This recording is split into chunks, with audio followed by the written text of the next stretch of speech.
আসসালামু আলাইকুম। আজকে মেস্তার একদম আধুনিক চিকিৎসা নিয়ে কিছু কথা বলবো। মেস্তা পুরুষ মহিলা সকলেরই হয় আসলে। মহিলাদের অনেক সময় একটু বেশি হয়। অনেকের ২ গালে হয়, কপালে হয়, নাকের উপর হয়, ঠোঁটের নিচে হয়, বিভিন্ন জায়গায় মেস্তা হয়। মেস্তা হলে অনেক সময় একটু দৃষ্টিকটু লাগে। এখন মেস্তার জন্য আমরা ১ম এই কি করি যে বাজারের ক্রিম ব্যবহার করি। বাজারে এমন সব ক্রিম ব্যবহার করা হয়, এমন সব ক্রিম বিক্রি করা হয় যার ভিতরে বেশিরভাগ কেমিক্যাল থাকে।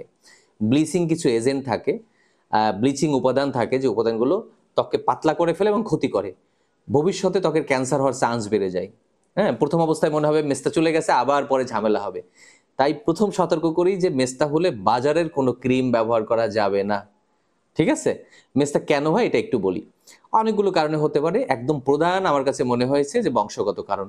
তারপরে হরমোন যদি পরিবর্তন হয়, যেমন গর্ভকালীন সময়ে হরমোন পরিবর্তন হয়।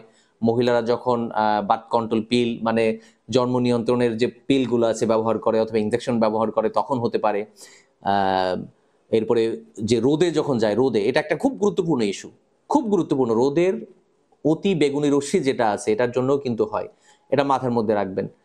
আ অন্যান্য কারণেও বিভিন্ন কারণে হতে পারে। আমরা অজানা আরো অনেক কারণ আছে কিন্তু প্রধানত এই কারণগুলোতে। এখন আসি চিকিৎসা আমরা কি করতে পারি?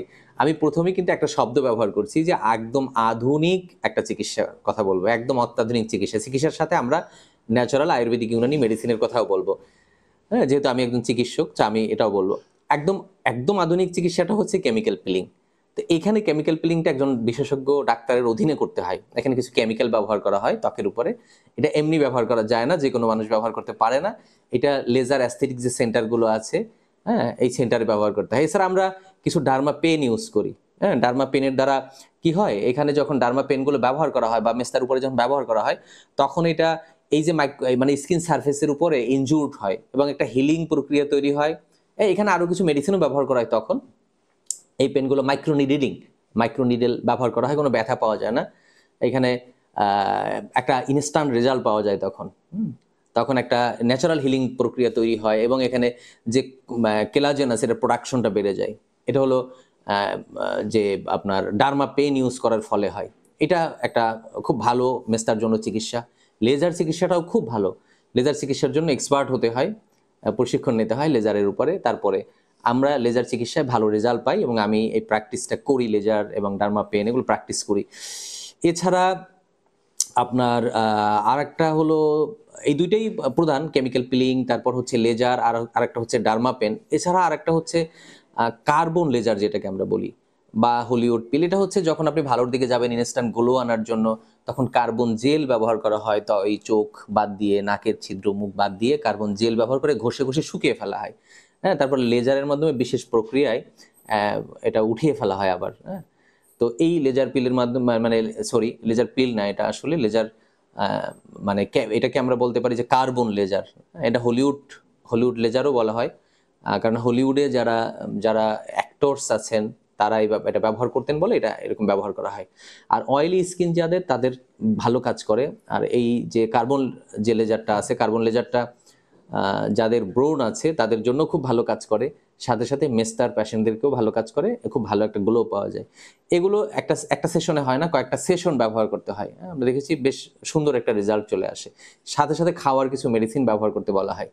খাওয়ার মেডিসিনের মধ্যে আয়ুর্বেদিক মেডিসিন, ইউনানি মেডিসিনের মধ্যে একদম কমন কিছু মেডিসিনের কথা বলি। যেমন মোসাফি গ্রুপের একটা মেডিসিন আছে, যেমন হামদর্দের আছে সাফি, ইবনে সিনার চিরল। এটার ক্যাপসুল পাওয়া যায়, সিরাপ পাওয়া যায়। সিরাপ বয়স্কদের জন্য ২ চা চামচ করে ২ বার দেই আমরা। আর ক্যাপসুল ১ টা করে ২ বার, অনেক সময় ২ টা করে ২ বার দেওয়া হয়। এটা ব্লাড পিউরিফায়ার হিসেবে কাজ করে, বেশ ভালো কাজ করে। আ আর আয়ুর্বেদিক মেডিসিনের ভিতরে সারিবেদ্যারিস্ট খুব বিখ্যাত একটা আয়ুর্বেদিক ওষুধ। যদিও এগুলো যে ওষুধগুলো বলছি এগুলো একজন চিকিৎসকের পরামর্শ ছাড়া খাওয়া ঠিক হবে না। চিকিৎসকের পরামর্শ সহ খাবেন। এছাড়াও আরো কিছু ঘরোয়া টিপস আছে। কিন্তু সবচেয়ে বড় বিষয়টা হচ্ছে যে রোদে যখন আপনি যাবেন, রোদে যাওয়ার সময় অবশ্যই মুখ ঢেকে যেতে হবে অথবা সান প্রোটেকশন ক্রিম ব্যবহার করবেন। সানস্ক্রিন ক্রিম খুব ভালো ব্র্যান্ডের ব্যবহার করতে হবে। আর এই যে ক্রিমটা ব্যবহার করবেন এটার একটা কার্যকারিতা আছে। ২-৩ ঘন্টার বেশি থাকে না। তো কিছুক্ষণ পর, পর ব্যবহার করতে হয়। এটা একটু ব্যবহার করবেন রোদে যাওয়ার সময় অবশ্যই। এটা রোদ কিন্তু খুব বাজে একটা আল্ট্রাভায়োলেট রে, এটা খুব বাজে একটা প্রভাব ফেলে। মাস্ক ব্যবহার করবেন, নেকআপ পরবেন মেয়েরা। চোখ বের করে হাঁটবেন রোদের মধ্যে। তাতে রোদ লাগবে না সরাসরি এবং আপনার ত্বক ভালো থাকবে। রোদ ঠিক বলা ঠিক হবে না। এটা বলতে হবে যে দিনে যখন বাহিরে বের হবেন, দিনে। রাতে না দিনে, এতে রোদ হোক, বৃষ্টি হোক, জ্বর হোক, যদি আপনি দেখেন যে না খুব বেশি রোদ নাই, ছায়া আছে, তবু আপনি এই প্রোটেকশনগুলো ব্যবহার করবেন। প্রচুর পরিমাণে ভিটামিনযুক্ত খাবার খাবেন। এখানে কী কী ভিটামিন? আমরা বলি vitamin A, vitamin C, vitamin E, beta carotene, মানে অ্যান্টিঅক্সিডেন্ট যুক্ত যে ফুডগুলো আছে এগুলো খাবেন। এগুলো কিভাবে পাবেন? আপনি একটু গুগল করেন, গুগল করলে দেখবেন এ জাতীয় খাবার অনেক নাম চলে আসবে। চ্যাট জিপিটির কাছে জিজ্ঞেস করতে পারেন, ভিটামিন সি যুক্ত খাবারের নাম বলো, ই যুক্ত খাবারের নাম বলো, দেখবেন চলে আসবে। এখন তো ইজি তথ্যগুলো পাওয়া, তাই না? আর আমি ডাক্তার ফাইজুল হক, আমার ছবি ভিডিও দিয়ে অনেকগুলো ভুয়া পেজ আছে, ফেসবুক পেজ, সতর্ক থাকবেন, তারা প্রতারণা করতেছে। আমার মাত্র 2টা মোবাইল নাম্বার, 01712859950, 01972859950, এছাড়া আমার কোনো নাম্বার নেই। আল্লাহ হাফেজ, আজকের মতো বিদায়, আবার দেখা হবে।